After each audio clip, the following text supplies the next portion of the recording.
फटाक 30 सेकंड में खबरें डाउनलोड कीजिए तक ऐप, लिंक डिस्क्रिप्शन बॉक्स में। स्वागत है आपका यूपी तक में। मैं हूं कुमार अभिषेक और हम इस वक्त मौजूद हैं हरदोई में। और हरदोई में हमारे साथ मौजूद हैं बीजेपी के बड़े नेता अशोक वाजपेयी, जो कि बीजेपी से सांसद हैं। और आज जन विश्वास यात्रा हरदोई में थी, अमित शाह यहां मौजूद थे और लोगों का भारी हुजूम यहां दिखाई दिया। अवध का इलाका है। ये बताइए सर कि इस इलाके में क्या स्थिति है, क्योंकि आज हम लोगों ने देखा कि इस जन विश्वास यात्रा में लोगों की तादाद काफी दिखाई दी। देखिए, ये जो जन विश्वास यात्रा का कार्यक्रम आज हरदोई में था, एक जन उत्साह आपको उमड़ता हुआ दिखाई दे रहा होगा। एक उल्लास है लोगों के मन में कि ये कोई संसाधन से बुलाए लोग नहीं थे। एक बड़ी संख्या में लोग कि आज भारतीय जनता पार्टी का कार्यक्रम था और माननीय अमित शाह जी आ रहे थे। स्वयं उत्साह लोगों में था और बड़ी संख्या में लोग उमड़ करके आए।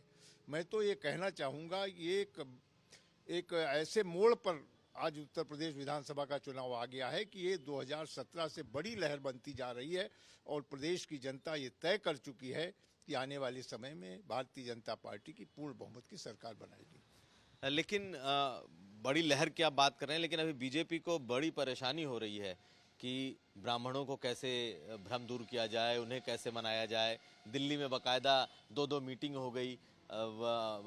धर्मेंद्र प्रधान के घर पे आप लोग लंच पर मिले, फिर नड्डा जी से मिले। तो कितने नाराज हैं ब्राह्मण, कितने नाराज हैं ब्राह्मण नेता? आप लोग कितने खुश या नाराज? देखिए, ब्राह्मण जातिवादी नहीं है, ब्राह्मण राष्ट्रवादी है। ब्राह्मण राष्ट्र का चिंतन करता है और बड़े निर्णय राष्ट्रीय सोच के साथ लेता है। तो ये नाराजगी किसी मुद्दे पर कुछ छोटी मोटी हो सकती हो, लेकिन वो नाराजगी कहीं राजनीति में उसका कोई प्रतिकूल असर पड़ने वाला नहीं। जब कोई भी प्रबुद्ध मतदाता मतदान केंद्र पर जाएगा तो कमल की ही बटन दबाएगा, इसके अलावा कहीं दूसरा नहीं। तमाम ये राजनीतिक दल जो भ्रम फैलाने का काम कर रहे हैं कि ब्राह्मण नाराज है, ये निराधार है। ब्राह्मण पूरी तरीके से भारतीय जनता पार्टी के साथ पहले से ज़्यादा मजबूती के साथ है, क्योंकि इस साल वो देख रहा है कि राम मंदिर का तेजी के साथ निर्माण हो रहा है। काशी विश्वनाथ कॉरिडोर एक ऐसा विश्व स्तरीय स्मारक बनता जा रहा है। तो ये सारी चीज़ें ब्राह्मण को कहीं ना कहीं अंदर से प्रेरित करती हैं और ब्राह्मण पहले से ज़्यादा उत्साह के साथ भारतीय जनता पार्टी के लिए लगेगा। लेकिन अशोक जी, आप भी उस मीटिंग में थे और बहुत सारी बातें उसमें कही भी गई, नाराजगी की वजह भी बताई गई, खास करके एनकाउंटर जैसे विषय आए, बहुत सारी तमाम चीज़ें आई जो कि उस इंटरनल मीटिंग का पार्ट रहा। आप लोगों से में से भी कई लोगों ने कहा कि हाँ नाराजगी है। तो ये नाराजगी आपको लगता नहीं है कि ये नाराजगी है जिसे दूसरी पार्टियां भुना रही हैं और अब आप उसमें आप डैमेज कंट्रोल कर रहे हैं? देखिए, ये परिवार के अंदर की बातें थी। अगर छोटी मोटी कभी किसी की शिकायत, इतना बड़ा प्रदेश है, इतनी सारी समस्याएं, अगर कहीं किसी को कोई व्यक्तिगत किसी पीड़ा रही भी होगी तो मिल बैठ करके उसका समाधान निकल आया। लेकिन उसका ये नहीं है कि उसको कोई पार्टी के विरुद्ध कोई जाएगा या पार्टी पर इसका कोई विपरीत प्रभाव डालने का काम करेगा। इसलिए इस बात का जो ये विपक्ष की पार्टियां ब्राह्मणों में भ्रम पैदाने का काम कर रही, वो निराधार है। ब्राह्मण पूरी तरीके से भाजपा के साथ रहेगा, ये मैं आपको मजबूती के साथ कह सकता हूँ और ये चुनाव में आपको परिलक्षित होगा। लेकिन फिर कमेटी बनाने की जरूरत पड़ गई और उन तक पहुंचने, उन्हें समझाने की बात भी की जा रही है। देखिए, ये चुनाव है और जब आदमी युद्ध के लिए जाता है तो अपने सारे नट बोल्ट टाइट कर लेता है, पूरी तैयारी के साथ जाता है।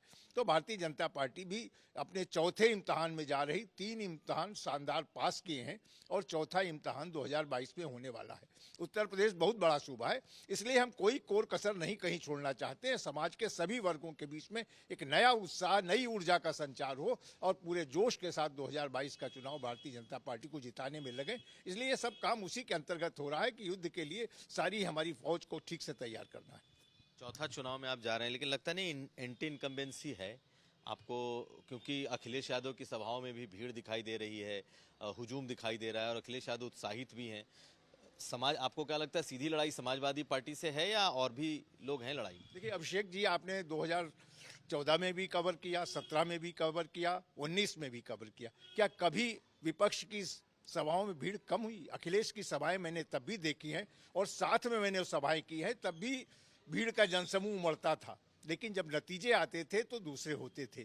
तो उसी तरह की ये भीड़ है, उनका जो वोट जितना है वो सड़क पर निकल के आ जाता है। भारतीय जनता पार्टी का वोट घरों में रहकर पार्टी के लिए, राष्ट्र की चिंता करता है। वोट डालने जाता है तो कमल की बटन दबाता है, लेकिन उसके पास इतनी फुर्सत नहीं कि हर रैली में, हर बैठक में, हर कार्यक्रम में वो पहुंचे। हमारा जो मतदाता है वो जनसामान्य मतदाता है, उनका वर्ग विशेष, जाति विशेष का मतदाता है, जो किसी भी आह्वान पर सड़क पर दिखाई पड़ता है, उससे भीड़ दिखती है। लेकिन हमारा मतदाता जो खामोश है, घरों में बैठा है, वो भाजपा का है। यानी साइलेंट जो वोटर हैं वो आपके हैं। वो हमारे हैं, और इसलिए आप इसमें कहीं पर भी भ्रम नहीं है कि इनकी भीड़ से कोई बड़ा परिवर्तन। और उत्तर प्रदेश में जो स्थिति आज जनता देख रही है, एक एक इत्र के व्यापारी के घर से 300-300 करोड़ रुपए निकल रहा है, और ये कहाँ से? 3-4 साल पहले नोटबंदी हुई थी, नोटबंदी के बाद ये नए नोट हैं, ये 3 साल में कहाँ से इकट्ठा हो गए? ये वही लोग हैं जिनको समाजवादी नेतृत्व का संरक्षण प्राप्त है।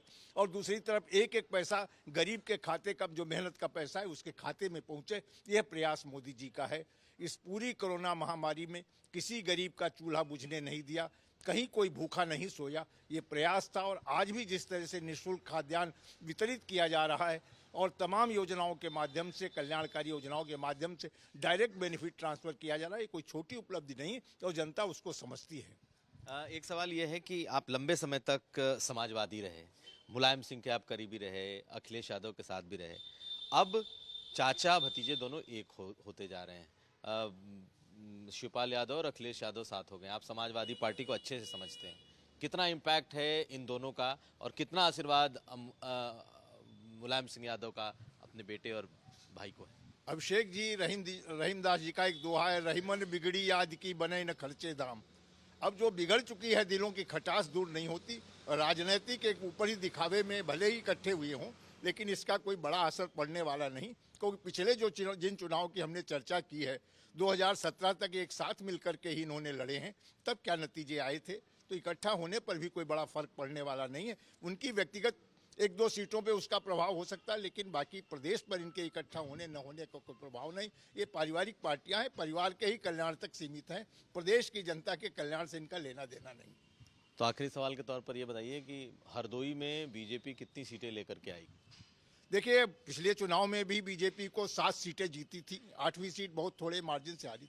अब की 8 सीट बीजेपी जीतेगी। लोकसभा में भी हमने दोनों सीटें जीती थी, 14 में भी, 19 में भी। तो इसमें भी जिस आप देखें 19 के चुनाव में जो अंतर था, उसी के अनुपात में बड़ा अंतर होगा अब की हरदोई जनपद के विधायकों के चुनाव में, विधानसभा के चुनाव में। तो हमारे साथ थे अशोक वाजपेयी, बड़े नेता हैं और पुराने समाजवादी रहे हैं, इसलिए समाजवादी पार्टी को भी अच्छे से जानते हैं। पूरा दावा है कि बीजेपी का अंडर करंट है, साइलेंट वोटर उनके साथ है और बीजेपी इस बार पिछली बार से भी ज्यादा बेहतर प्रदर्शन करेगी। यूपी तक के लिए कुमार अभिषेक।